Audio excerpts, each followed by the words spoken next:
price of the life you want is your old life. And I'm going to explain you how it works.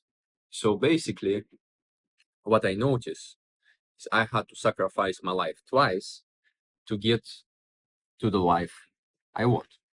And if the first time I did have nothing to lose, second time I had everything to lose. And even though I decided to make a leap of faith, and now I'm in Hawaii and the waterfront, it took me a while from when I wanted to get here till I get here. Took me almost 10 years. I wasn't lucky, like most of you being born in America. I was very lucky to be born in Russia. And then, by the age of 17, I realized that this is enough. Nobody's going to save me. Nobody's going to help me. And I just have to take my life in my hands and change it the way I want. So when I turned 20, I went to Jamaica by myself without anybody. By that time, my father was already dead. Nobody gave me no money. I had to hustle. And basically, I've been hustling, stuck up some money, went to Jamaica. And in Jamaica, I had to do the same thing. I had to realize that, okay, Jamaica is nice, but what's better? Hawaii is better. America is better. And then to get here, I had to leave everything, I gained over there. And when I was in Russia, I had nothing to lose, as I said before. I was literally like a broke little guy, a teenager that just turned, 20. I didn't have car, I didn't have house, I didn't have nothing with me. So living was relatively easy. The only thing I had was my family. But I realized that nobody's going to help me. Life I want to make is my life. It's not their life. They don't know what I want. And I had to be secretive even. I only told that I'm leaving, and I knew that I'm going to leave forever. I'm not going to come back there by any chance, because I don't know if you guys realize how bad it is over there, but it's like very nasty. So I actually had a dream of leaving that place since I was 14. So when I placed the decision that I'm going to leave to Jamaica, it took me about 1.5 years to actually get ready, gain some funds, prepare everything in the way that I can live, right? So I was sacrificing my family, I was sacrificing my friends. And at that time, that was everything I had. It was kind of hard, but not as hard as sacrificing things that I gain in Jamaica, because in Jamaica, I become relatively successful. I become rich, I've been living at the top of the mountain in the amazing penthouse. I had a Benz, had a Benz C-Class, which is, in Jamaica everything costs twice. So I had to pay twice the amount of the C-Class, price. And at that time it was about 30 grand. So when the people saying that it's expensive in America, it's expensive in Hawaii, well, go to Caribbean, you're gonna get much higher prices, much worse service, and basically it feels like you're being scammed. But anyway, when I moved to Jamaica, I spent there 4 years. I found the love of my wife, the love of my life. My wife, yes. She's still there. I'm working on bringing her here. And over there was great. It was much better than Russia. When I was leaving to Jamaica, I thought, what is the worst thing that can happen to me? Because the best thing, I can obviously like live the great life and I can become wealthy and know, I'm somewhere that is always warm, you know. I'm somewhere that is always warm, it is beautiful, I have good food, I have people that happy, I have some culture, I have great. Jamaica is a unique place, right? So I thought, okay, the best scenario is amazing. But what would be the worst scenario? And the worst scenario would be me being homeless in Jamaica. And I thought, all right, so being homeless in Jamaica, and I thought about it, and I realized being homeless in Jamaica is actually better than being a middle class in Russia. So I said, you know what? I have nothing to lose at all. And I just, made that decision. And then only 2 weeks, 2 weeks before leaving my home country, I told my mother that I'm leaving because I didn't want to tell nobody from my family because uh, the family is, also can be your enemy. And I knew that if well, I didn't know that, but I felt like if I'm going to tell them too early, they might have sabotaged me in some way. So I decided to keep it secretive until there was 2 weeks, before my flight. And in Russia there is also a challenge because there is a military service there that you have to do when you turn 18, and I have to find a way to avoid that. And usually, if corruption is the thing there, you can pay. I didn't have no money to pay nobody, so I had to find ways of avoiding that legally, which wasn't easy. So I told my mother. My mother told my family. You know, my family, of course, they were kind of sad, but they blessed me. They say farewell, and I think deep down there they hoped that I'm going to come back one day. But I knew that I'm never coming back there. Like never in my life, no matter what happens, no matter if I don't know somebody secretly from my family was a rich billionaire and they left me a lot of money. I'm never going back there, right? So I left. I left, and then it was a very interesting period of my life. So I basically sacrificed my life once.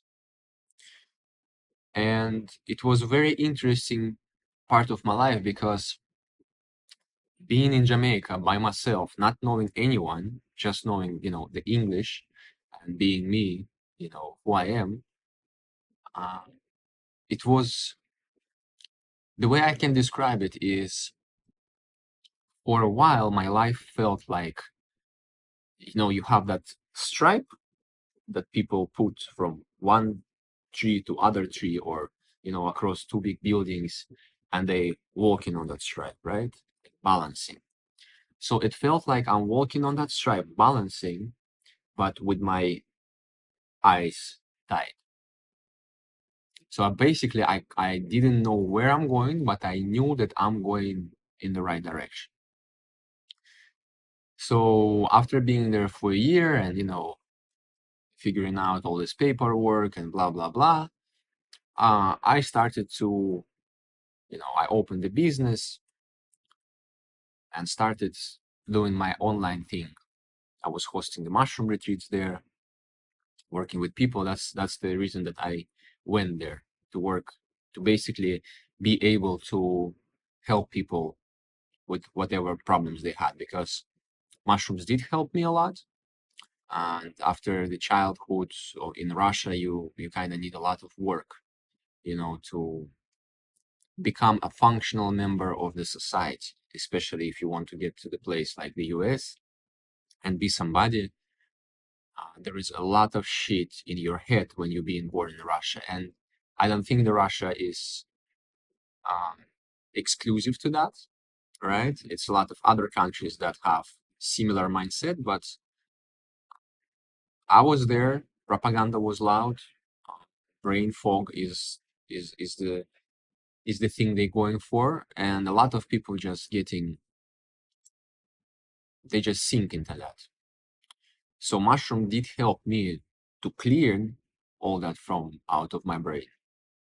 And I realized, okay, there's a big potential. I went to Jamaica because in Jamaica it's legal, and slowly, step by step, I started hosting the retreats, um, which also led me to my subconscious work, because I basically realized how our subconscious mind works, and realized that all this therapy, the psychedelic, the whatever, we're working with our subconscious mind. And somehow like that, my hypnogenesis was born. This is the practice that I used to work with people, with Russian speaking people, right? I started to gain some traction. Uh, Within like last 3 to 4 years, I made about 300 plus thousand US being there. I was living in a great, like a most amazing area in the capital, in Kingston, was Jacks Hill. I had Benz, right? I had Rolex watch, two-tone Datejust, which I had to sell when I moved to Miami, but I'm gonna explain it a little bit later. And I had my wife. I still have her, thank God. And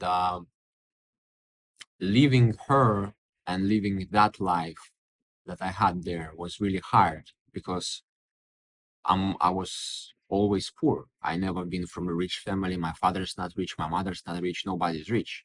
So I never even sat in the Mercedes before, and that was my first car. If not to count the UTV, the side-by-side truck that I bought before Benz in Jamaica, which was Yamaha YXZ 1000 RR. It's the sick beast that I bought. It costed me about 17,000 US. No, 18. I bought it for 18, sold it for 17, because it was too dangerous to drive around. It's just a crazy vehicle. And then I just bought Benz.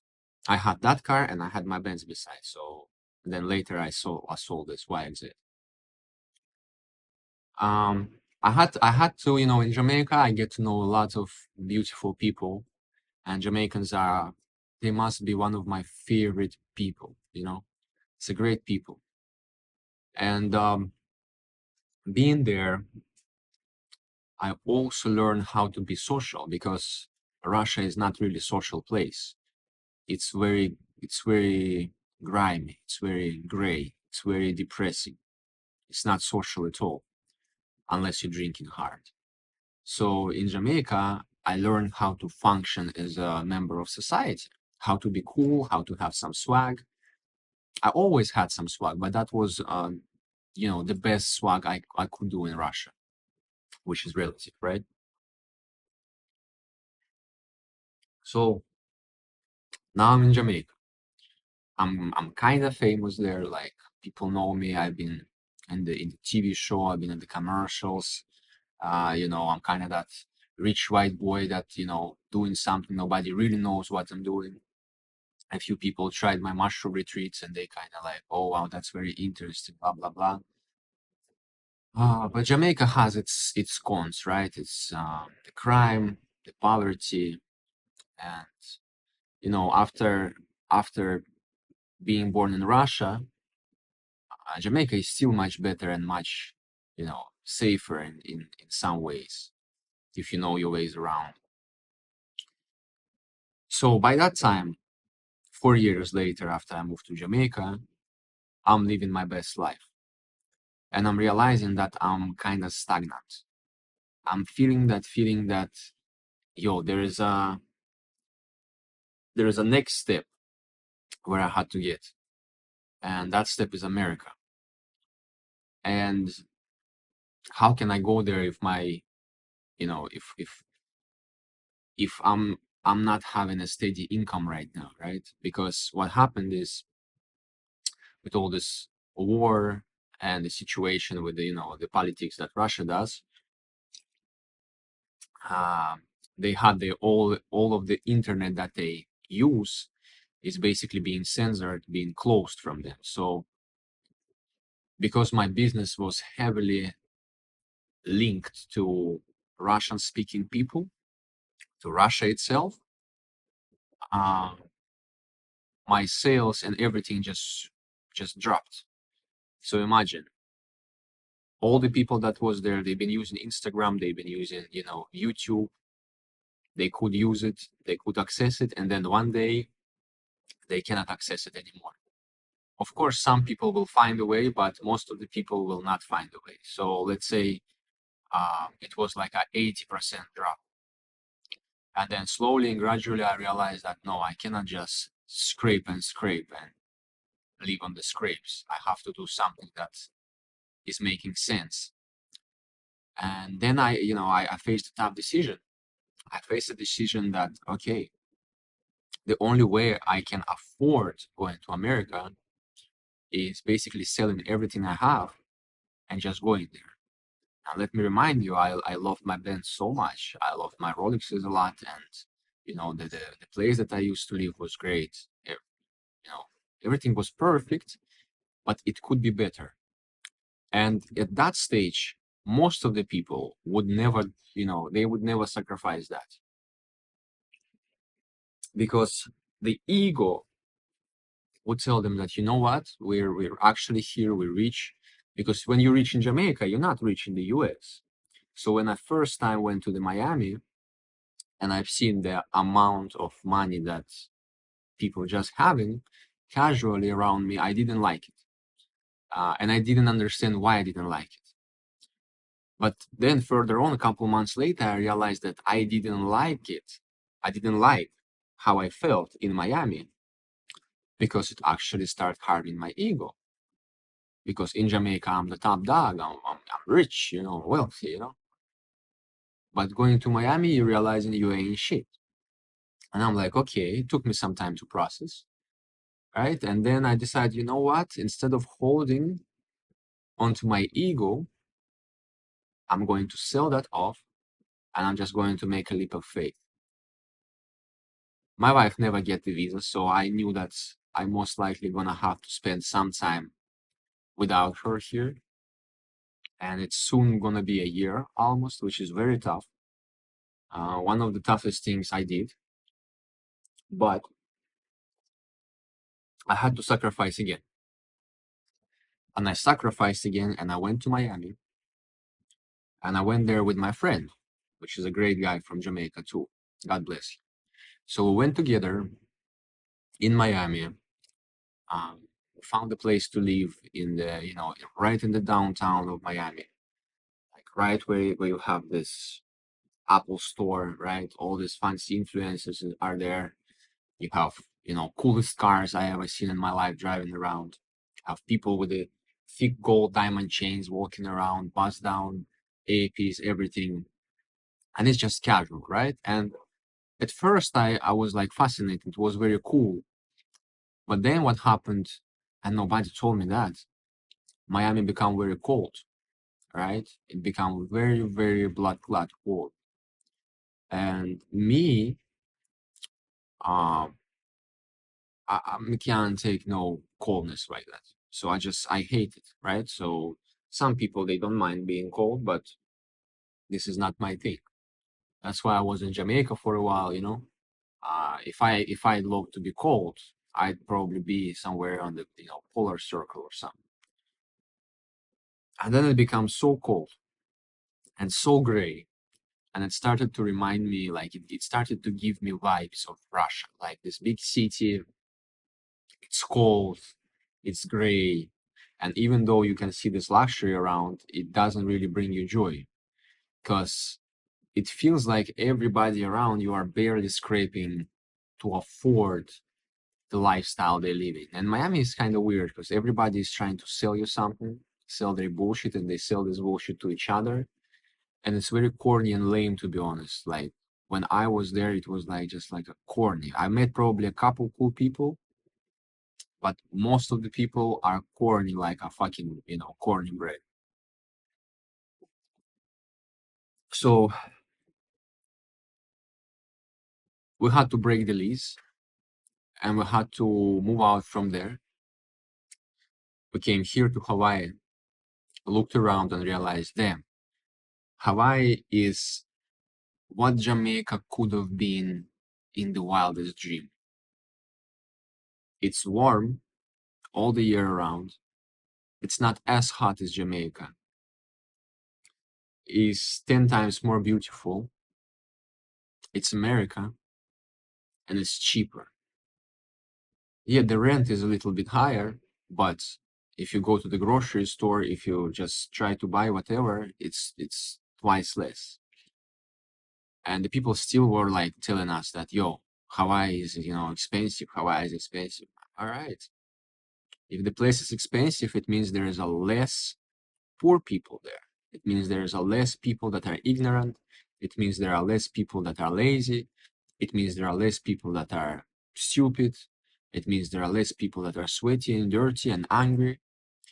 Because to make money takes a lot of development of who you are as a character.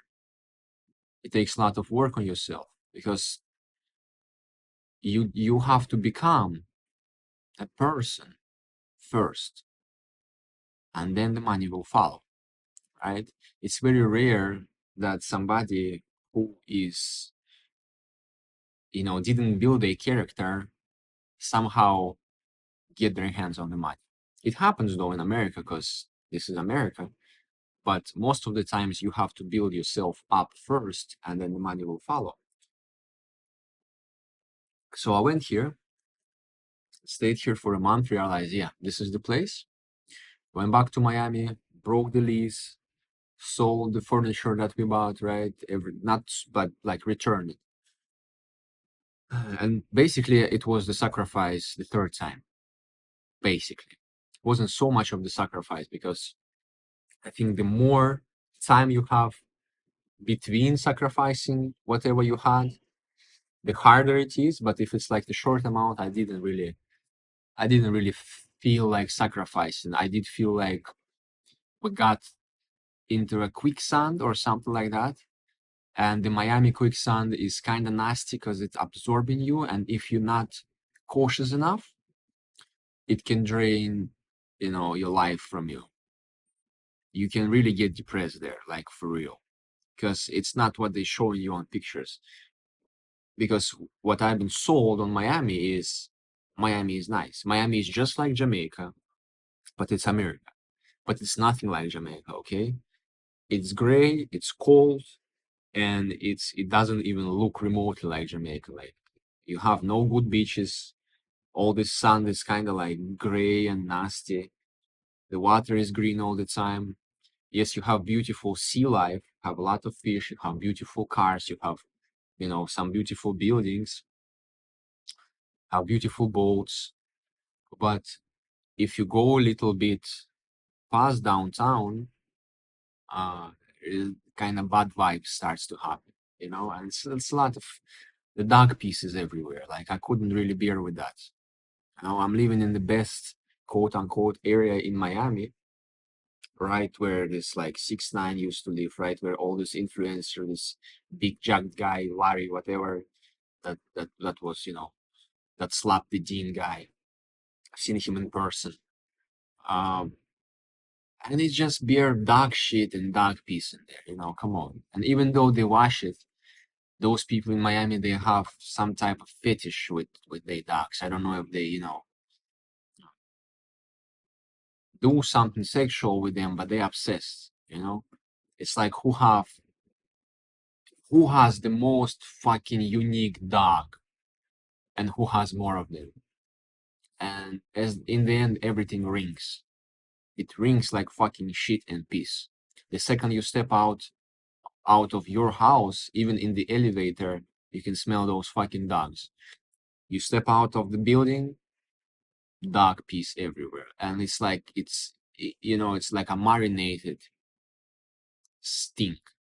It's not just like a easy thing. Even though they're washing it daily, I don't know, twice a day or so, the amount of dogs that are there is just crazy. And I could never imagine myself that in the best area in Miami, right, where you have this, Bayside, you have this Biscayne Boulevard, you have this amazing downtown area. Everywhere you go, it would be shit that people step on, dog shit. It would be peace, and I'm just like, people who live here must like it because I don't know. You have to be into those scents, You have to like those scents, and just like that, sacrificed everything. I went to Hawaii, and Hawaii must be the best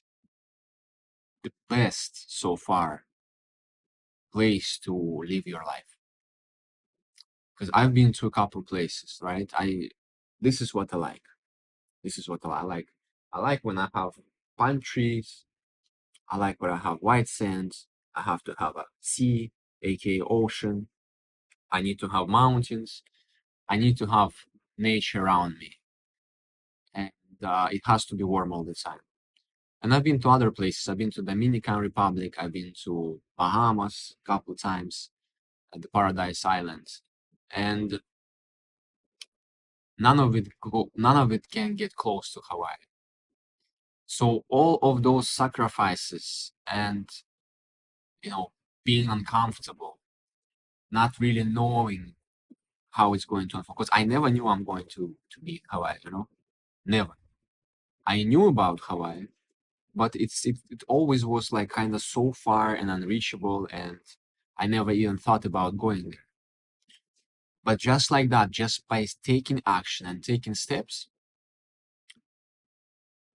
and knowing like generally what I want and navigating through that, not accepting, not compromising, uh, you know, for less, I end up here. And now my future is looking very bright. Being here right now, I'm in the waterfront, one of the best areas, in the whole Oahu. This is the Kahala. Uh, Amazing buildings, clean streets, no homeless people, no junk. Literally, like it takes me about 45 seconds to get to the beach right here. Just walk out and the beach is right there. And it's amazing. And that's kind of the lesson. That's kind of the wisdom that I wanted to share with you, that it doesn't matter what life you have now. If you know that you want a different life, the only way you can get to that different life is leaving your old life behind you. And there is no exceptions. There is none. So you have to sacrifice, you have to sacrifice. Because if you do not sacrifice your old life, you don't want your new life bad enough. And if you don't want it bad enough, you're not going to get it. The only way you're going to get it is by sacrifice. And don't be afraid. It's going to work out. Me doing what I'm doing, going from like being born in Russia, being broke, avoiding death in army, and then avoiding death and poverty in there, and then making a leap of faith in Jamaica, and making some mushroom retreats and subconscious practice work, and actually making some serious money with it, and then leaping to US. It made me realize that it doesn't matter what you want to make, like what do you want to work out for you. It doesn't matter. It can be the wildest idea. As long as you believe in that, you can make it work. So if you're just like sitting there and wondering if this business idea is going to work, or this type of hustle is going to work, just do it. it is going to work. There is no other way. Like you're going to make it work. And all that time that you sit and think, what's better, this or this? What can I just start doing it? Start doing it all together. And then stick to what you like, stick to what actually drives you, and it's going to work. So this is kind of like a first video on this channel. If you gals and boys like it and you know, show support, I might do more and I will do more. The sole purpose of what I'm doing is just being, useful. So if I can share something, I will. Let's see how this performs. If the watch time is good, feel free to comment. I'm not new to making videos. I've been doing it my whole life since I was like, what, 17, 18. So just let me know what direction you want to go, what you're interested in. I'm going to expand more on the subconscious, how it works. I want to expand more on, lessons that I learned in life, because right now today is just like a lot of content, short-term content, and I even find myself sometimes just, staring into this phone, swiping bullshit. And sometimes you just need sense, the common sense to hear in your ear. I'll be that common sense for you.